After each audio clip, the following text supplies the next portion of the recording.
What are we doing here? And where are we gonna go? It's like we just woke up one morning, and then it's welcome to the show. Don't ask any questions, just go with the flow. Make as much money as you can, and try your best not to get broke. Copy everything you see on the TV, from the hairstyles to the clothes, and don't think too often, just do exactly as you're told. And if you ever get confused, then just turn towards the alcohol. You'll still hear your thoughts, then just turn up the radio as you learn to live a lifestyle of drugs, sex, and rock and roll. But in all honesty, I just need to know, is there more to the cycle than growing and getting old? Living and dying just to leave behind a happy home and a whole lot of property that somebody else is going to own. I just really need to know before the casket's closed, 'cause I'm not willing to gamble with my soul, nor am I ready to take any chances. These are just simple life questions, and I'm just searching for some answers. Like, what are we doing here? And what is our purpose? How did we get here, and who made us so perfect? And what happens once we go, or is this world all really worth it? Questions we don't answer because apparently we don't really have to. There's no purpose to this life and our existence is merely natural. Then in that case, please let me ask you, did you create yourself, or was it somebody else who had fashioned you? 'Cause you're a being that's impeccable, faultless and unparalleled. You're a product of supreme intelligence, and I'm merely being rational.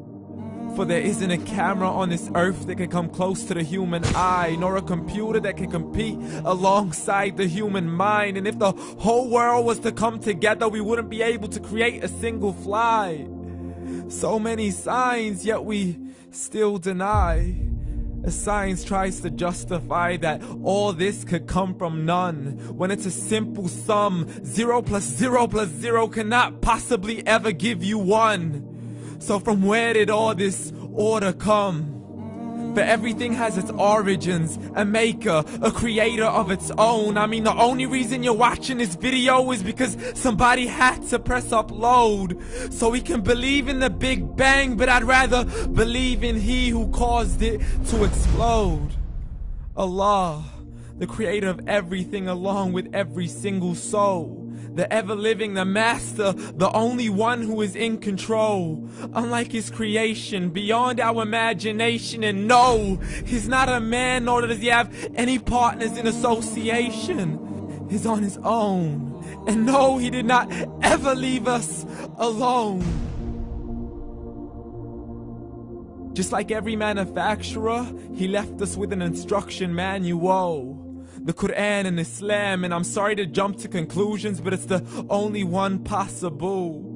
The only definition of God is the one and only supreme being. It's logical, a book with 0 contradictions, with miracles that are both scientific and historical, all revealed over 1400 years ago.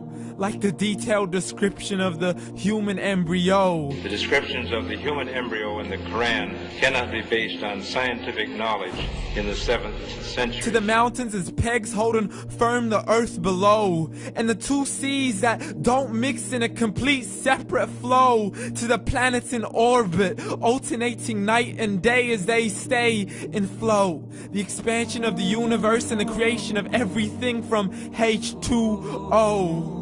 To the stories of the past and the preservation of Pharaoh. To identifying the lowest point in the land where Persia defeated Rome. The gushing fluid that created man in the glands between the ribs and the backbone. And not a word has changed, it's still the same. So please explain how all this was known over 1400 years ago.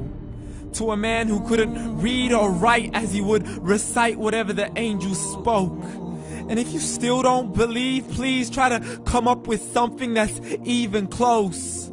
But you can't, so we took God as a mockery and his messengers as a joke. Muhammad could not read or write. How somebody who can't read or write gonna start a religion?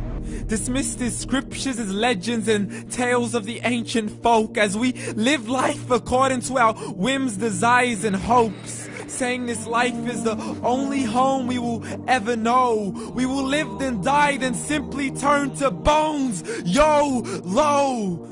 Correction, after the grass dies, the rain arrives and it regrows, and Allah promises to do the same thing to your very soul and bring you back from your very fingertips to your toes, as the all-seeing supreme being watches us so close, and we are surely being tested in our wealth, our health, and our self, and everything that we've been blessed with. So believe, for we will surely be resurrected and be brought back to our Lord and account for every single deed, as He hands us our books and orders us to read. From the bad to the good and everything in between. You yourself are sufficient for your own accountability, so don't be mad at me. You are the one who thought He wouldn't come back to me. I gave you a whole life long to search after me, but you were busy in all that which was temporary. So read, and glad tidings to all those who believed. And if you disbelieve, read. And don't let that day be the first day you find out what your life really means. Read.